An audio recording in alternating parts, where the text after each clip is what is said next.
Hi, welcome back to Debra Lynn Bel Canto. Please remember to subscribe and like the video. Now, today we're going to take you in a little deeper. Remember yesterday we did the exercise where we sort of covered our faces and felt the vibration start to shift inside our head. Now, today what I'd like to do is take you into an exercise that a really good friend of mine did, and I love his work.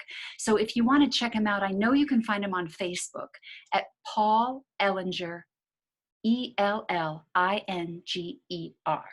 Again, Paul Ellinger.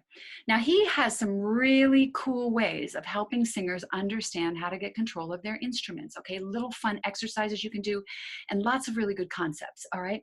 But he gave me permission to share one of his exercises with you, and I'd like to do that today, all right? Because I think it's really good for helping you understand something about resonance and expansion of sound and effortless production, all right? So many of you may remember the child song called the Itsy-bitsy spider, all right? Now, if you don't know it, I'm gonna teach it to you now, and you just need to know one phrase, all right? So again, gentlemen, if you're working with me, you may find that I'm singing just a little bit too high for your pitch, so just pause the video and do the exercise without my voice in the background, all right? So I'm gonna take, let's see, sort of a mid-range. The itsy-bitsy spider went up the water spout. Okay, so we're just going to do that together. Ready, and. The itsy-bitsy spider went up the water spout. You kind of feel it. It is like a dashed line when you sing it, right? In music, they call that staccato. Now we're going to do it what they call legato, which basically means in Italian that it's smooth and connected, all right? So we'll do it. We're going to do the same phrase, but this time smooth. The itsy-bitsy spider went up the water spout. Ready? One more time. The itsy-bitsy spider went up the water spout. Bravo. Now, what I'd like you to do is you're going to now kinesthetically take your arm and you're going to make this little, I call it the big fuzzy caterpillar. I don't think Paul calls it that. I think he calls it something else. But I call this the fuzzy caterpillar that's going to sit on top of the itsy-bitsy spider on that one phrase. So here we go. The itsy-bitsy spider went up the water spout. Now, what you might have noticed is that the sound started to shift a little bit. So now we're going to hold spout when we get to it. The itsy-bitsy spider went up the water spout. And I just gave you a hint, but which direction did that sound go? It went up. It didn't go out. Now, this becomes really important when we start talking about bel canto, because essentially what we're doing is sort of a tag on to what we did yesterday. The sound is starting to go into the resonators, allowing it to expand just because we're not pushing it out of our body. So let's take a kinesthetic exercise now, and I'm going to have you make loops, but this time we're going to go backwards, all right? We'll talk about the kinesthetic here in a second. Okay, so let's do it again. Ready, and. The itsy-bitsy spider went up the water spout. Bravo. Now, you can feel as you're doing this that there's a different sensation of vibration going on inside the head just by doing this little exercise with the kinesthetic. Now, what is kinesthetic? Kinesthetic basically means that you can feel something, right? It's the way that we learn by experiential learning by feel, all right?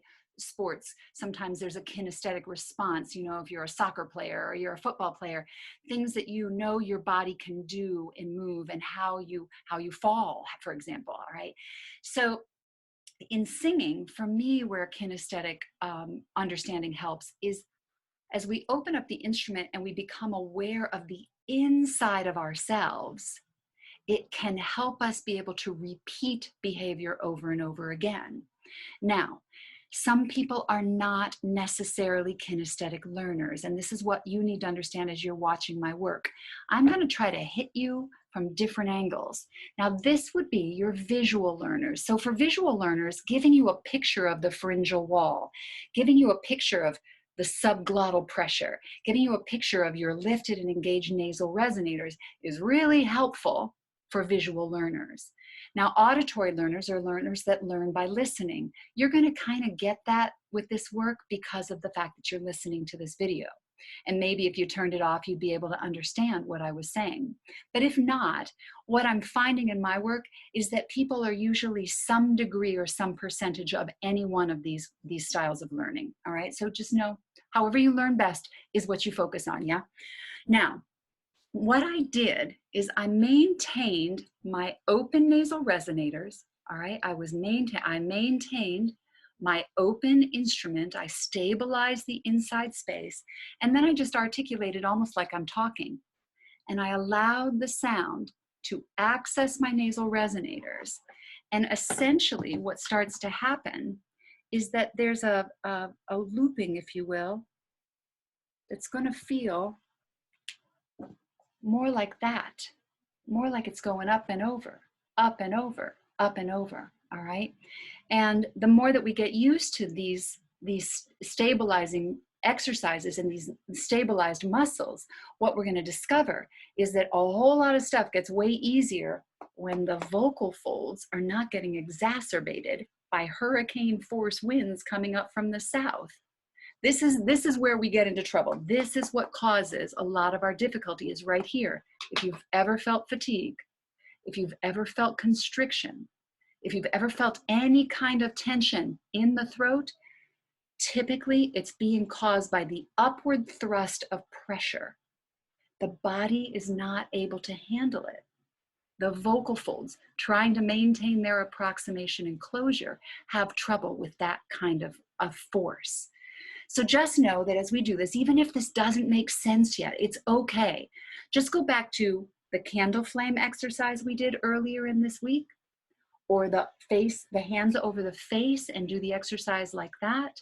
Sing whatever your go-to song is, have fun with it, no pressure. And if by chance you don't like the quality of your voice, I need to share this with you. First of all, it's not personal. All right, everyone has a beautiful voice, a unique personality imprint, a unique quality of sound that they are capable, and only they are capable, of making.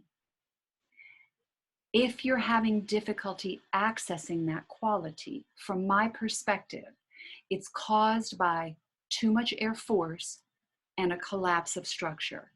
It's like we're, even though I talk about as being a mini cello, the reality is we're not made out of wood. We're made out of essentially marshmallow. So every time we move and we do this, right, it's basically morphing your sound, adjusting it and changing it. So what we're going to try to start to get used to is, what does it feel like to maintain the integrity of your inner instrument? What does it feel like to not overbreathe? What does it feel like to expand and resonate and amplify sound with no force? So stay with me, subscribe to the channel, like the videos, and come back and see me again. And I will have more work for you tomorrow. All right, ciao bella. Thank you so much for joining me. Leave your comments in the fields below. And if you have questions, please put them in there and let me address them for you. All right, I'll look forward to seeing you again. All right, ciao bella. Have a great rest of your day.